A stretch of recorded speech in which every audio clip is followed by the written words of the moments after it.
bien, espero que todos estén bien del otro lado. Aquí estamos otra vez en un episodio grabando. La idea es hablar un poquito sobre modernidad líquida y abstracción. Ya este es un episodio muy interesante, como todos los que creo que están allí. Ya de regreso, como les decía, en el episodio anterior tuve una falla técnica permanente y por algún tiempo prolongado, 2 meses y quizás un poco más.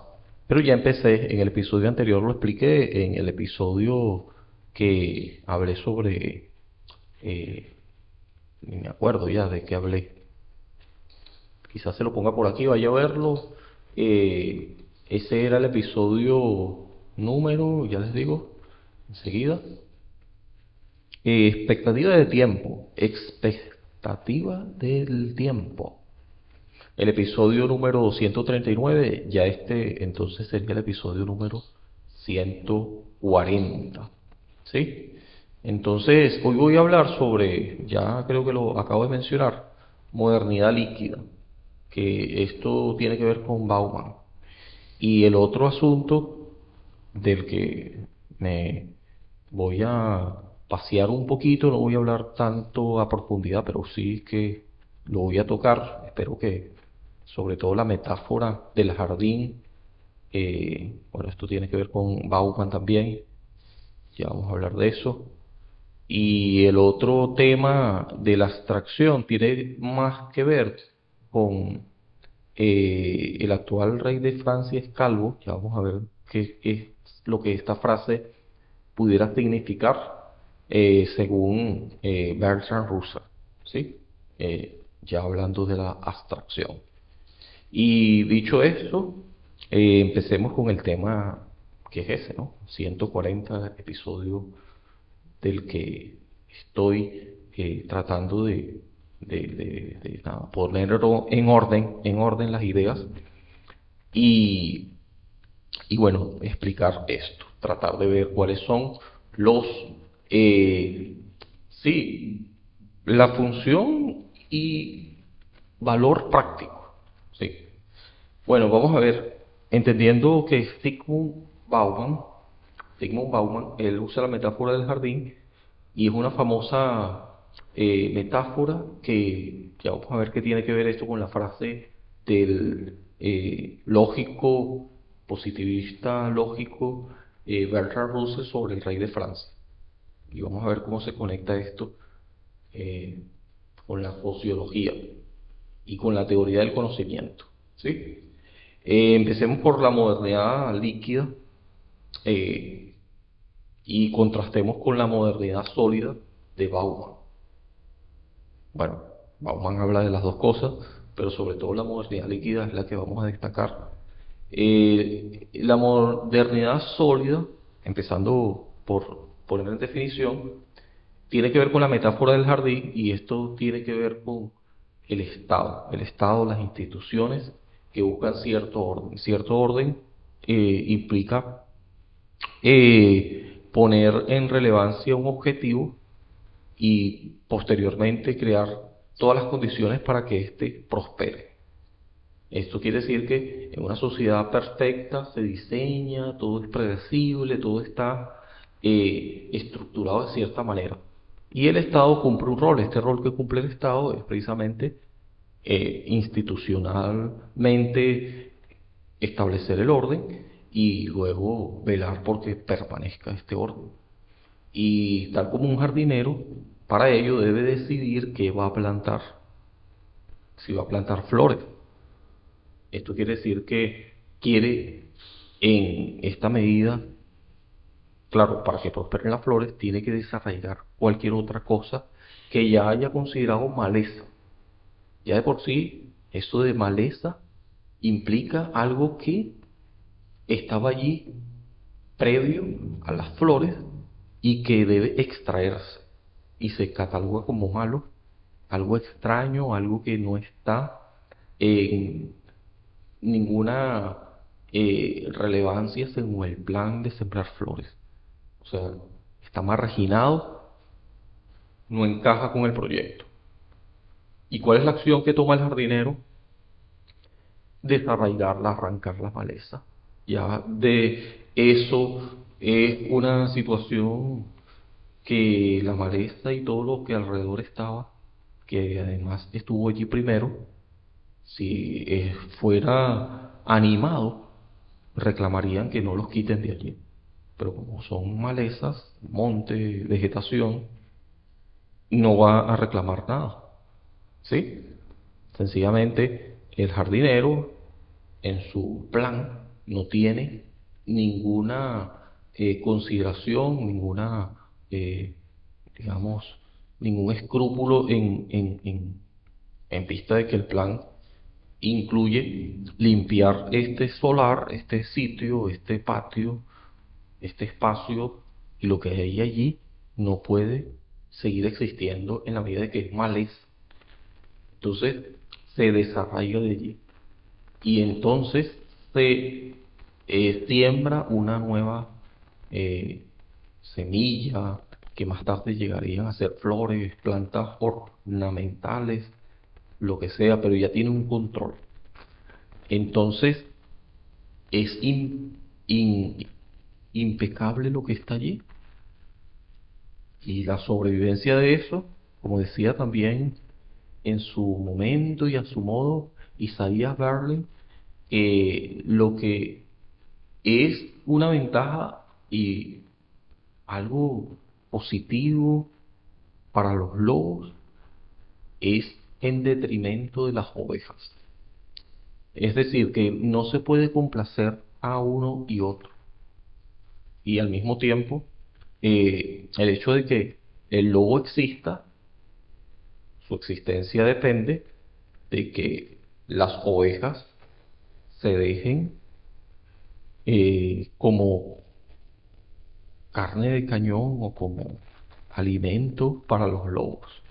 La sobrevivencia del lobo y su naturaleza implica que las ovejas permanentemente estén en desgracias, en una desgracia. Ya no digamos que las ovejas, si se reúnen, quisieran eliminar al lobo, si fueran una vez más animadas, porque es una amenaza para ellos, y el lobo obviamente no tiene ninguna razón de existir, un depredador natural de las ovejas, pero también de otros animalitos, pero un depredador al fin y al cabo. Y su existencia, una vez más, depende de lo que hace su naturaleza, que es un cazador. Ahora, esto lo decía por Isaías Berlin, ¿sí? Que justamente tiene que ver, yo aquí lo enlazo con el jardinero, que en un afán y para su plan sea consolidado, para que esto ocurra, tiene que eliminar la maleza, lo que ha llamado maleza, ¿sí? No encaja con su plan. Este proyecto de ingeniería humana, de ingeniería social, eh, de asimilación, control, tiene que ver con destruir, desmalezar, desarraigar lo que ya estaba allí. ¿Se entiende la metáfora, no? Entonces, esto tiene que ver con la modernidad sólida, en la medida que yo estoy construyendo algo que a largo plazo quiero que siga quedando allí. En la modernidad líquida, la metáfora, ya no se busca aquí mantener el jardín estático, sino que vivimos en una era del cazador. El objetivo no es diseñar algo a largo plazo, ¿sí? Sino más bien capturar la inmediatez de la presa. Logro, consumo, experiencia. La realidad va de Heráclito, todo fluye, nada permanece, todo es cambiante, no hay un plan maestro, el jardín se ha vuelto más bien una selva donde todo puede prosperar o no, un territorio de caza donde cada individuo debe valerse por sí mismo si es que quiere salir adelante. Esto se parece mucho a sálvense quien pueda, y al mismo tiempo esta teoría que de alguna manera tenía mucha relevancia, hoy creo que no es que haya caído en desgracia, pero sí en mucho descrédito, al menos yo creo que es así, la teoría de la evolución y la sobrevivencia de las especies, sálvese quien pueda, sobrevive el más apto, el que logra evolucionar, un poco de eso. Entonces, este territorio donde todo fluye, donde todo es líquido, en la medida que, por eso es que fluye, no es sólido, entonces es como una especie de anarquía total. Ya vamos a ver qué tiene que ver esto con el asunto del rey de Francia. Es calvo, ya hablando de la lógica de Bertrand Russell, este es un clásico de la literatura del positivismo lógico, la paradoja de las descripciones denotativas, específicamente en esta obra, Bauman utiliza para ilustrar la abstracción, que es el otro tema, la pérdida de la referencia, del referente en la modernidad. Esta frase tiene que ver con un problema lógico, es una cuestión que, hablando del rey, el rey actual de Francia es calvo, esta cuestión implica actual, siendo que Francia ahora mismo, en el contexto donde se está diciendo, ahora digo siglo XXI, año 2025, en víspera del 2026, el hecho es que en Francia no hay ningún rey. Entonces la frase no es ni verdadera ni falsa en el sentido tradicional. ¿Por qué? Porque su carácter tiene que ver, está atado al referente. La aplicación con Bauman, cuando él usa las abstracciones, retomando a Bauman nuevamente, él explica cómo en la modernidad líquida hablamos de conceptos que ya no tienen cabida, no tienen ninguna base sólida en la realidad. Hablamos de comunidad, pero vivimos en un entorno aislado. Hablamos de progreso, pero no sabemos hacia dónde vamos exactamente. Hablamos de identidad, pero cuando todo se cambia permanentemente, no hay un ser como Parménides inmutable. En esencia, todo cambia semana tras semana, nada permanece en el tiempo, sino más bien es moda. Entonces, al igual que el rey de Francia, usando esta frase de Bauman, entonces, nuevamente, no hay un pilar social inmutable, sino se está actualizando permanentemente.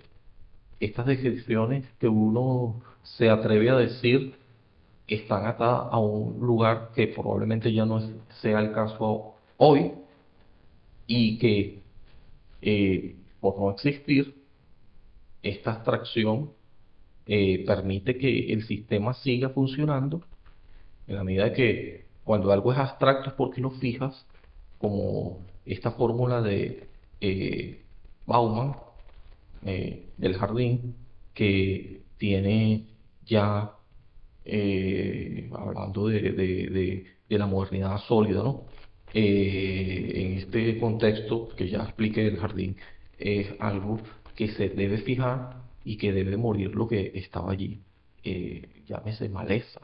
En el caso del rey de Francia, este rey actual de Francia, que es calvo, bueno, habría que ver en qué contexto se dijo, y que si ya no existe tal reinado, ya esta frase deja de tener sentido en el contexto actual. La abstracción permite que el sistema siga funcionando, aunque el contenido, el referente, se haya evaporado o ya no tenga ninguna existencia actual. ¿Sí? Así que es interesante esto, ¿no? Yo, mientras lo digo, al mismo tiempo me sorprende un poco de, del lenguaje, pero también de cómo funciona. eh, sí, vamos a ver si aquí me fui, si logro capturar la cámara.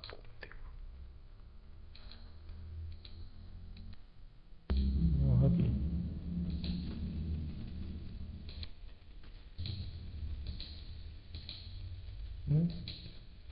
Bueno, estoy tratando de hacer una toma aquí de la otra cámara, pero no se vio. ¿Sí? Vamos a dejarla aquí. Vamos a hacer ya las otras dos. Entonces, bueno, nada. Ese impacto que tuve allí fue porque estoy tratando de hacer otro ángulo usando la otra cámara. Pero bueno, nada. Repito el asunto para ir resumiendo y concluyendo. Es que el rey actual de Francia es calvo. Estoy hablando de Bertrand Russell y su frase. Él tiene una fórmula muy interesante, quizás se la ponga por aquí, que envuelve a la X, el factor X, no sé, el símbolo X, lenguaje que es abstracto. En la medida que yo le fijo, se hace permanentemente en el lenguaje, pero en este caso mucho más porque la abstracción es que una X representa lo que tú quieras, ¿sí? Es una cuestión consensuada. Yo le pongo y le influjo una carga semántica que tiene que ver con esta X, que es un símbolo, una abstracción. Y esta abstracción es fija en la medida que yo digo que, bueno, según todo lo que hablamos, X, cuando la veas, va a significar tal cosa. Entonces, es la fórmula donde en el lenguaje ya eh, matemático algebraico, ¿sí? Disculpen que divague mucho, pero estoy tratando de poner en orden las ideas al mismo tiempo que las exteriorizo de una vez. Y sí, la abstracción va de eso, de un lenguaje que es arbitrario, ¿sí? Todo lo que se diga alrededor de la X es algo que se va a deber a un contrato social, a una, ¿sí? Una concesión, una fijación de algo. Eh, pero bueno, algunos dirían, pero la palabra mesa también es arbitraria, porque decimos que mesa, por lo menos en español, en inglés es tabard, algo así en su pronunciación, y estos sonidos, fonemas, más tarde lo convertimos en grafemas, le damos una morfología y le damos también una carga semántica. Es decir, ya lo ponemos en un contexto, no solamente porque el contexto implica ya el nivel pragmático de la lengua, sino un nivel semántico que le atribuimos a un fonema, a una palabra. Y esta palabra, llámese significante, eh, no llegas al significado, pero al menos haces una especie de no voy a decir correspondencia, pero al menos equivale a. Y es por eso que el lenguaje funciona de cierta manera, pero obedece al contexto, según su utilidad. Esto nos diría Ludwig Wittgenstein, ¿sí? Que yo he hablado aquí bastante de él. Entonces el lenguaje es algo complejo, como diría Keynes también, es una especie a la hora de interpretar. La interpretación es indeterminada, la indeterminación de la traducción, específicamente de eso nos hablaba Keynes en su libro. Eh, ya se los pondré por aquí si es que lo consigo. Objeto y algo más allí, no me acuerdo el tema. Ya se los voy a poner, el de Keynes, hablo del de Keynes, el libro de Keynes. Entonces todo esto lo estoy diciendo porque resulta que la modernidad líquida, que todo vale, que todo fluye, tiene una razón de ser en la medida de que, claro, pero en algún momento te tienes que fijar de manera provisional hasta que no se demuestre algo contrario, que en la medida que fluye es una corriente, el lenguaje no tiene la pretensión tampoco de fijar permanentemente, pero sí fijar lo suficientemente como para que siga un curso y cierto grado, en la medida que tienes una referencia, más o menos fija, consensuada, bueno, que tenga sentido, ¿sí? En la medida que tiene un significante y un significado al que no llegas, pero siempre estás en pro de ello, es un devenir continuo. No sé si esto se entiende. Eh, el rey de Francia es calvo, ok. El rey actual de Francia, no hay rey, porque no hay reinado. Eh, si es calvo o no, bueno, habría que ver, pero partimos de que no hay ningún rey. En tanto, esta frase no tiene sentido actual, pero sí lo tuvo en su momento. Así que no trascendió en el tiempo, pero lo podemos entender si revisamos el contexto. Entonces uno pudiera decir, ah, bueno, claro, el rey actual de Francia es calvo si lo dijiste no sé, en la época de, de algunos de estos reyes antes de la Revolución Francesa. Y bueno, tiene sentido la frase en ese contexto. Está sí, ordenada sintácticamente bien y tiene una lógica interna, pero no necesariamente responde a la utilidad, al contexto actual. ¿Sí? Entonces es abstracta porque permanece en el tiempo, pero este tiempo y estos acuerdos que se asumen como, digamos, eh, cuando hablamos de que algo está contenido, hablamos de que algo está asumido, y si está asumido, entendemos que está, eh, esta frase que se me olvida y se me escapa, pero ya la voy a decir, la tengo en la punta de la lengua. Sí, implícita, implícita, ¿sí? No se tiene por qué explicar demasiado. Ahora, si lo tienes que explicar demasiado, o a lo mejor no demasiado, pero si tienes que explicarla de todas maneras, es porque no se asume a priori como una idea que se pueda concretar sin explicación, sino que no está implícita entonces, sino que requiere que el contexto se explique, se explicite, ¿no? Si esta frase existe, si esta palabra existe, se especifique, ¿sí? Esta sí estoy seguro de que se puede entender bien. Entonces, eso tiene que ver también, aquí me estoy recordando, con el hecho de que se entienda algo, nada hay fuera del texto, diría Jacques Derrida. Y esto quiere decir de que el contexto, el texto mismo, a nivel histórico, también habría que revisar en qué momento se dijo y a qué se refería, según el contexto, una vez más. Entonces ya empieza a tener sentido. Ya puedes hacer una interpretación más o menos válida. No la harías si no tomas en cuenta, más allá del lenguaje, el, la cosmovisión de entonces, ¿sí? Y entonces ya pudiera tener sentido para ti esta frase de que el rey actual de Francia es calvo. Bueno, dicho esto, no me voy a enredar más. Ya, bueno, ¿qué tiene que ver esto con el momento y la practicidad de lo que yo haga o diga? Y es que nosotros, primero, no debemos destruir algo si es que vamos a imponer lo nuestro. Quizás puedan convivir las dos cosas y ya veremos si una prospera más que otra. Eso es lo que pasa con el lenguaje y las palabras.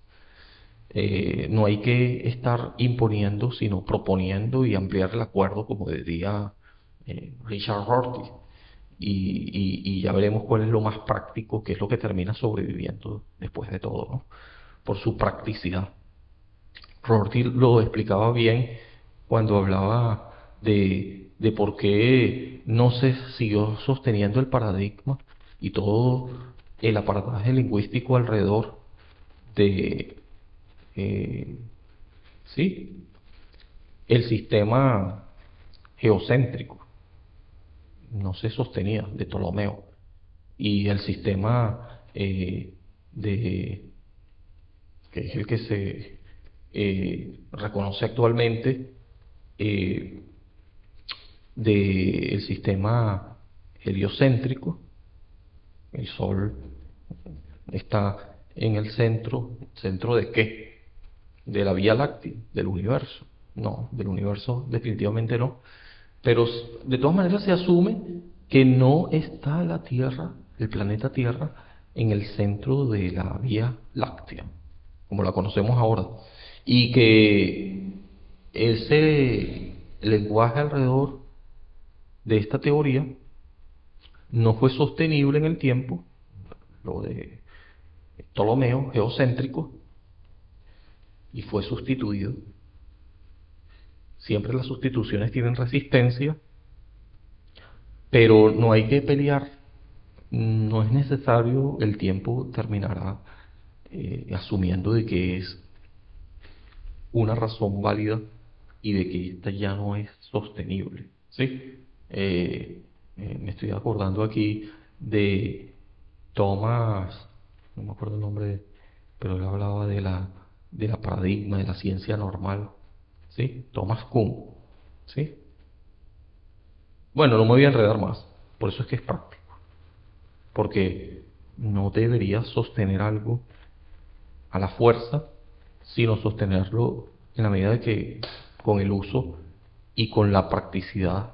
Esto tiene que ver con el pragmatismo, con el, yo no diría utilitarismo, ciertamente Bertrand, otro Bertrand, eh, habla de eso, ¿sí? Eh, Bertrand Russell es el que habla del el padre del utilitarismo. Disculpen que me fui por la tangente aquí. John Stuart tiene un libro que se llama El utilitarismo, pero el padre del utilitarismo, Jeremy Bentham, Jeremy Bentham, no es Bertrand, es Bentham, Jeremy Bentham y John Stuart Mill son figuras claves del utilitarismo. Bueno, nada, yo me estoy aquí yendo por otro lado, pero cuando toqué esto del utilitarismo era porque una cosa es que algo sea útil, en la medida que el uso, como decía Wittgenstein, es tan importante y mucho más importante que una carga semántica, que la semántica es más bien el contexto y cómo se usa lo que empieza a tener sentido. Y esto precisamente va de la frase de el actual rey de Francia, Escal, que sintácticamente está bien, lógicamente tiene una lógica interna, evidenciada, pero no necesariamente obedece a un contexto actual, y no tiene por qué serlo, y entonces no tiene sentido porque no se asume. No es así como la X que damos por sentado, porque está implícita. ¿Sí? No es fija, puede cambiar. Y puede cambiar, y esto implica la fluidez, la arbitrariedad del lenguaje también, y la corriente que no deja de correr ciertamente porque está fluyendo. ¿Sí? Dicho esto, lo dejo hasta aquí. Chao, chao.